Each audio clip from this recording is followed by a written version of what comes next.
Okay, hi everyone, this is Rashmi. आप सबों का या रश्मि सिन्हा चैनल में बहुत बहुत स्वागत है। हम इस सेशन में आप लोगों को DBMS का मॉड्यूल 3 का बी ट्री डिस्कस करने जा रहे हैं। ठीक है, बी ट्री जो है ये भी एक सर्च ट्री है। अब सर्च ट्री का मतलब क्या है? जो वैसा ट्री जिसमें सर्चिंग टाइम क्या हो, रिड्यूस कर जाए। ठीक ना, मतलब जो अब जैसे सर्च ट्री आप सबसे पहले क्या पढ़े, बाइनरी सर्च ट्री बनाया गया, उसके बाद उसमें भी सर्च टाइम को रिड्यूस करने के लिए उसके बाद बाइनरी सर्च ट्री के हाइट को बैलेंस किया गया, जिसको आप कहे अवेल ट्री। उसके बाद अवेल ट्री के बाद भी सर्च टाइम को रिड्यूस करने के लिए एम्बेड ट्री बनाया गया है ना, जिसमें मोर देन 1 की अलाउड हुआ एक नोड में रखने के लिए। फिर एम्बेड ट्री के बाद भी आप सर्च ट्री को रिड्यूस करने के लिए बी ट्री बनाया, इसके बाद फर्दर बी प्लस ट्री भी बनाया। लेकिन बाकी के सर्च ट्री और बी ट्री में क्या अंतर है? बाकी का सर्च ट्री जो है उसमें जो भी एलिमेंट है वो सब आपके मेन मेमोरी में स्टोर होता है। लेकिन जो आपका बी ट्री है उसमें सारे नोड जो हैं वो कहाँ स्टोर होते हैं? तो वो सारे के सारे नोड आपके डिस्क में यानी सेकेंडरी मेमोरी में स्टोर होता है। जैसा कि आप जानते हैं सेकेंडरी मेमोरी का जो एक्सेस टाइम है that is very much greater, वो मेन मेमोरी से बहुत ज़्यादा है। इसीलिए इसमें जो बी ट्री में जो सबसे ज़्यादा की पॉइंट है वो ये है कि आपको हाइट पे इसका जो डिपेंडेंसी है सर्च टाइम का, कि जितना कम हाइट रहेगा उतना कम आपका सर्च टाइम लगेगा।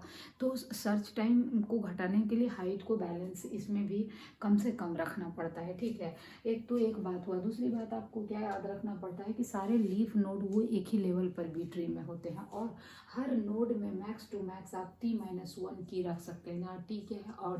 ऑर्डर ऑफ द ट्री क्या कहलाता है कि किसी भी नोड में मैक्सिमम की कितना रखा गया है वही आपके ट्री का ऑर्डर कहलाता है। ठीक है ना, जैसे अगर कोई भी ट्री आप ले लीजिए तो इस ट्री का अगर ऑर्डर की बात करें तो इसमें 2 होगा, क्योंकि इसमें मैक्सिमम आप 2 की को रख सके हैं। तो जैसे अगर ऑर्डर T है तो आप मैक्सिमम की कितना रख पाएंगे? T-1 रख पाएंगे किसी भी नोड में, और मिनिमम की कितना रख पाएंगे? T-1/2 मिनिमम की रहेगा। तो अब एक एग्जांपल दिया है कि मान लीजिए आपको ये नोड, ये गिवन की है। आपको एग्जाम में इसी तरह का सवाल पूछा जाता है कि नंबर ऑफ की आपको दिए रहेंगे, की एलिमेंट आपको दिए रहेंगे और ऑर्डर भी ट्री का दिया रहेगा। तो इससे सबसे पहले आप क्या फाइंड कर लीजिएगा कि T-1 यानी कि इस ट्री में जो बनेगा उसमें मैक्सिमम 2 की आपको अलाउड होगा, और मिनिमम क्या होगा?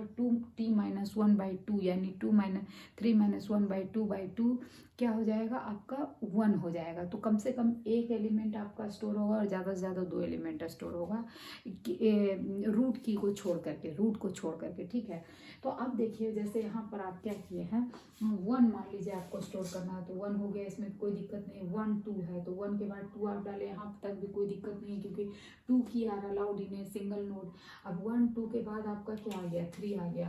देखिए 1 2 के बाद 3 आ गया, ये अलाउड नहीं है। क्यों? अभी हम लोग डिस्कस किए कि एक की में मैक्स टू मैक्स 2 की ही अलाउड होगा, क्योंकि ऑर्डर 3 है T-1, राइट। तो ये अलाउड नहीं है। तब हम क्या करेंगे? बीच वाले एलिमेंट को पुश करेंगे, बाकी इसके लीफ पे आ जाएगा। तो ये हमारा बाइनरी ट्री है, इस बी ट्री है, नो प्रॉब्लम। अब देखिए यहाँ 4 है। अच्छा, एक एलिमेंट, एक इंपॉर्टेंट बात और है, सारे एलिमेंट इंक्रीजिंग ऑर्डर में ही नोड में स्टोर होंगे। जैसे यहाँ पर 1 2 3 3 4 लाइक दिस।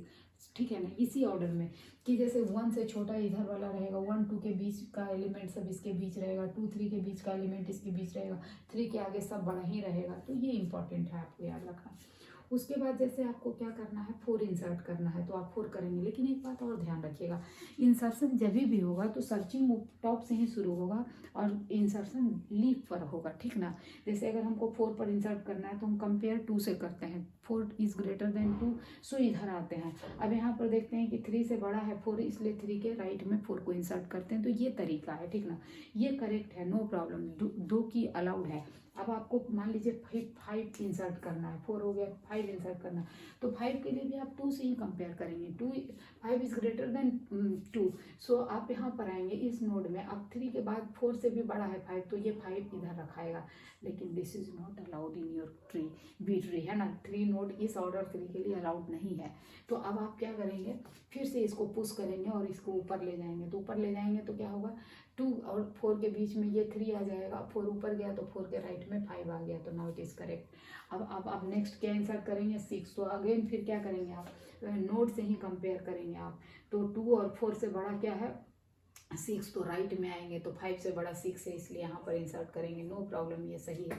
अब नेक्स्ट जो है वो क्या है, 7 को इंसर्ट करना है। तो अगेन 7 आप कहाँ डालेंगे, तो फिर से आप कंपेयर करेंगे 2 4 में बड़ा कौन है, 7, तो 7 राइट में आएगा। तो यहाँ पर देखिए ये फिर गड़बड़ हो गया, यहाँ पर हम जो 3 किया गया सिंगल नोड में, इट इज़ नॉट अलाउड। तो फिर इसको क्या करेंगे, पुश करेंगे, ये 6 एलिमेंट जो है यहाँ पर इसको उठा के ऊपर ले जाएंगे। ऊपर ले जाएंगे तो भी देखिए क्या हो रहा है, 2 4 तो था ही, यहाँ तक तो ठीक ही है, 6 ऊपर ले गए तो 5 इधर आया, 7 इधर आया, लेकिन फिर ये भी अलाउड नहीं है। तो अब आप क्या करिएगा, इसको ऊपर खींचिएगा, तो इसको ऊपर खींचेगा तो इसके नीचे 2 1 3 आएगा, और 4 के नीचे 6 आएगा, और 5 7 आएगा, है ना, और 3 तो इधर चला ही गया, तो नाउ इट इज करेक्ट। तो इस तरीके से 6 7 तक आपका इंसर्ट हो गया। अब 8 इंसर्ट करना है आपको, तो 8 इंसर्ट करने के लिए फिर से यहाँ कंपेयर करिएगा, ठीक, 8 4 से बड़ा है तो 6 पर आइएगा, 6 से भी बड़ा 8 है तो इस पर आइएगा, तो 7 के बगल में 8 को आप एडजस्ट कर दीजिएगा, इसमें भी कोई दिक्कत वाली बात नहीं है। देखिए ये पूरी तरह बैलेंस है, तो यहाँ पर कोई मुश्किलात नहीं है। तो 8 हो गया। अब 8 के बाद आपको क्या इंसर्ट करना, 9 है ना। तो 9 को इंसर्ट करने के लिए अब आप क्या करिएगा, तो फिर से रूट से कंपेयर करिएगा, 9 4 से बड़ा है, 6 पर आइए, 6 से भी बड़ा 9 है तो राइट में आइए, तो 8 के राइट में 9 आ गया, लेकिन ये भी अलाउड आपको नहीं है। तब आप क्या करिएगा, इसको एक पुश करके ऊपर ले जाइएगा, 6 के बगल में 8 आ जाएगा। तो 8 में जब आपका आ जाएगा तो यहाँ 6 के लेफ्ट में 5 है और 6 के राइट में 8 है, और इन दोनों के बीच में 7 है, तो यहाँ 7 एडजस्ट किया, 9 इधर एडजस्ट किया, इट इज करेक्ट नाउ। तो 9 के बाद अब आपका क्या है, 10 है, तो फिर कंपेयर करिएगा 4 से 10 का, यस बड़ा है, 6 और 8 से भी 10 बड़ा है, तो इधर आएगा, तो 9 के बगल में 10 एडजस्ट हो जाएगा। Now it is complete B tree. तो बी ट्री ये कंप्लीट है। देखिए सारे नोड आपके लीफ नोड एक ही लेवल पर आ गए, तो दिस इज इम्पॉर्टेंट। और किसी भी इस बी ट्री में किसी भी नोड में मैक्सिमम 2 की से ज़्यादा कोई नहीं है, और कम से कम 1 की है, रूट को छोड़ दिया जाए तो it is complete B tree. तो इसमें आपने देखा कि बी ट्री में कैसे इंसर्शन होता है। तो प्लीज़ इसको आप एक बार अपने आप से भी प्रैक्टिस करें। आपके एग्जाम में कोई सा भी ऑर्डर दिया रह सकता है, कोई सा भी एलिमेंट की दिया रह सकता है, तो लेकिन कॉन्सेप्ट यही रहेगा, आप उसको इसी तरीके से इम्प्लीमेंट करेंगे, है ना।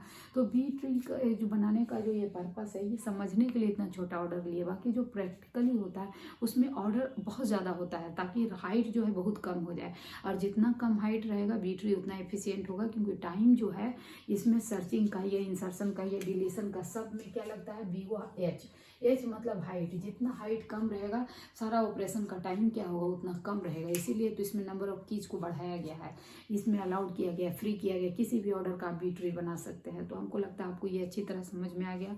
नहीं आया हुआ तो प्लीज़ वीडियो को एक बार और रिवाइंड करके देख लीजिएगा, आपको बिल्कुल समझ में आएगा।